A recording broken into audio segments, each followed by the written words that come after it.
Okay guys, welcome back to the channel. So you remember the drone video, the one I said really sucks, like the one that's really useless? Well, apparently it actually works.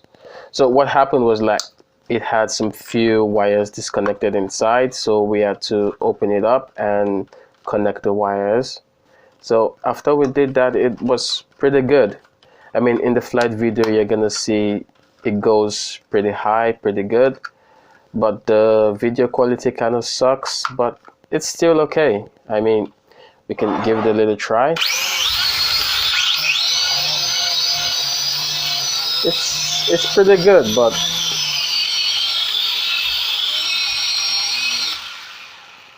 for the build quality and everything else,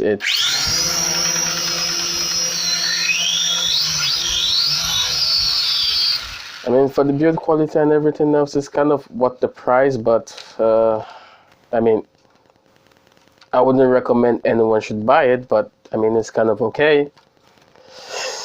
Alright guys, thanks for watching, and just click on the subscribe button. Alright, thanks.